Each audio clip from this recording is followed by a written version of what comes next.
First 10 days of Zulhijjatul Haram, the most sacred and important in the entire calendar year. और कितनी खुश नसीबी है मेरे लिए, आपके लिए, हम सब के लिए जो इस वीडियो को सुन रहे हैं कि 2026 के अंदर हमें रमज़ान मुबारक की मुबारक सातें नसीब हुई, ईद मिली और अब माह ज़ुल्हिज्जतुल हराम के बाबरकत दिन भी हम गुजारने लगे हैं।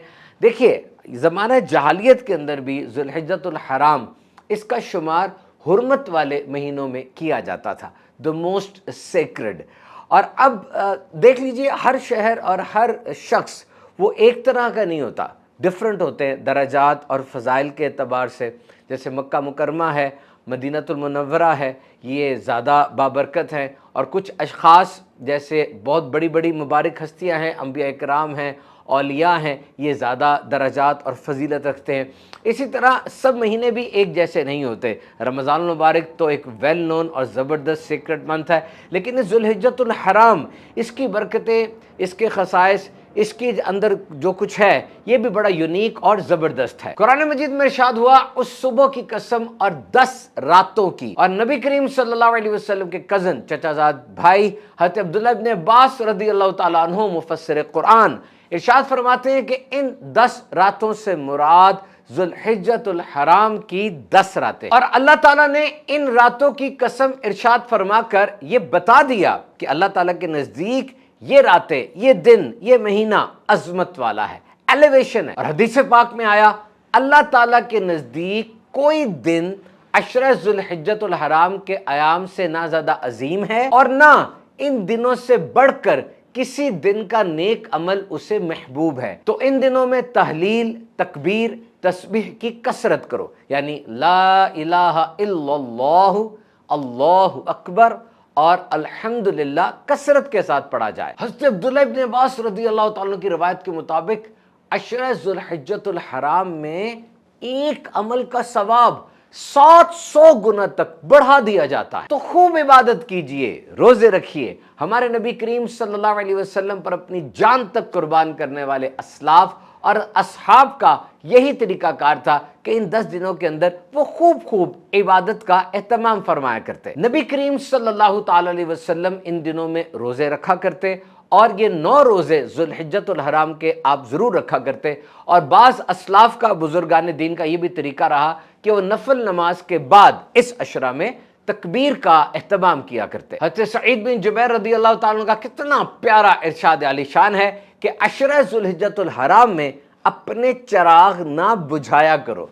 यानी उन दिनों में जो इलेक्ट्रिसिटी का मोड था, जो लाइट का मोड था, वो चिराग था। तो वो ये इरशाद फरमाना चाह रहे हैं कि अपने चिराग ना बुझाओ, बल्कि उन्हें जलाए रखो और रातों को इबादत करो। मुकम्मल अशरा ही रहमतों वाला, बरकतों वाला है, लेकिन एक दिन ऐसा है जो खासुल खास है, और वो है यौम अरफा, 9 ज़ुल्हिज्जा।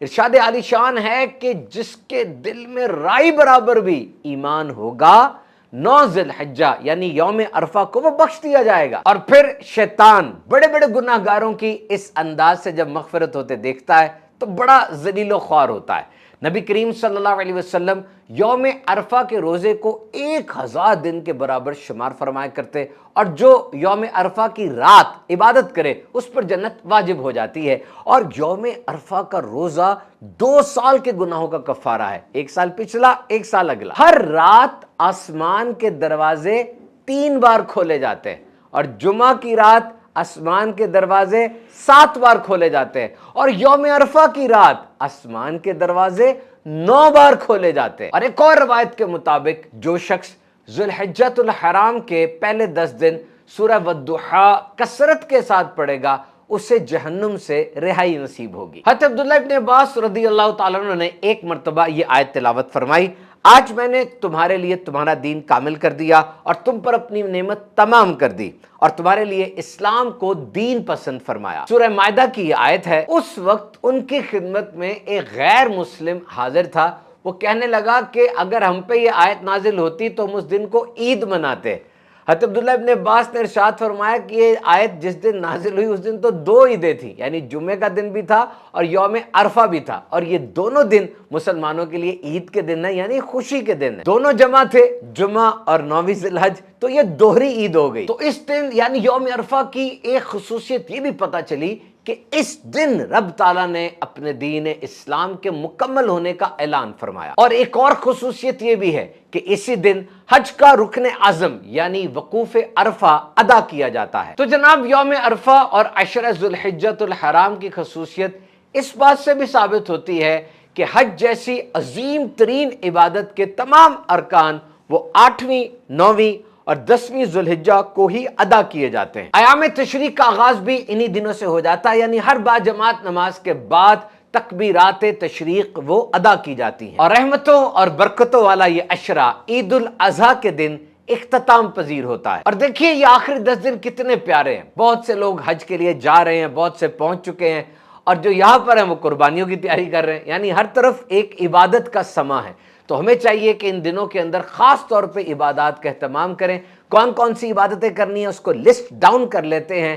نمبر 1 استغفار کی کثرت کرنی ہے۔ نمبر 2 روزے رکھنے ہیں، بالخصوص یوم عرفہ یعنی 9 ذی الحجہ کا روزہ تو بالکل نہیں چھوڑنا، بہرحال یہ فرض نہیں ہے۔ نمبر 3 ایٹ لیسٹ 100 مرتبہ دن میں لا الہ الا اللہ، الحمدللہ اور اللہ اکبر یہ پڑھنا ہے ایٹ لیسٹ 100 ٹائمز۔ صدقہ زیادہ دینا ہے، قرآن مجید روزانہ 1 پارہ پڑھ لیں، 10 دن میں 10 پارے ہو جائیں گے، اور 5 وقت نماز باجماعت پڑھنے کے ساتھ ساتھ تہجد کے لیے، اشراق و چاشت کے لیے، اوابین کے لیے دیگر نوافل کی بھی کوشش کرنی ہے۔ اور پھر رسول اللہ صلی اللہ تعالی علیہ وسلم نے ارشاد فرمایا جب تم ذی الحجہ کا چاند دیکھ لو اور تم میں سے کوئی قربانی کرنا چاہے تو اپنے بالوں اور ناخنوں سے رکا رہے، یعنی نہ کاٹے۔ ویسے فتاوی رضویہ شریف کے اندر ہے کہ مستحب کام کے لیے گناہ کی اجازت نہیں ہے۔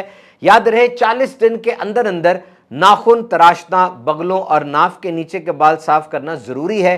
40 دن سے زیادہ تاخیر گناہ ہے۔ اور یہ جو ذی الحجہ کے ابتدائی 10 دنوں میں ناخن وغیرہ کاٹنے کا حکم ہے، یہ صرف استجابی ہے، یعنی کرے تو بہتر ہے، نہ کرے تو کوئی گناہ نہیں ہے، یعنی نہ یہ نافرمانی ہوگی، نہ حکم عدولی ہوگی، نہ قربانی میں کوئی مسئلہ بنے گا۔ 40 دن ہو چکے ہیں اور یہ 10 دن کا آغاز ہو گیا، اسے چاہیے کہ وہ ناخن ضرور کاٹ لے۔ تو ذی الحجۃ الحرام کے دن خوب زبردست طریقے سے منائیے۔ انشاءاللہ عرفہ کے دن کے حوالے سے الگ ویڈیوز بھی ہم لے کر آئیں گے، عید الاضحیٰ کے حوالے سے بھی بہت کچھ ہوگا، ہمارے ساتھ رہیے۔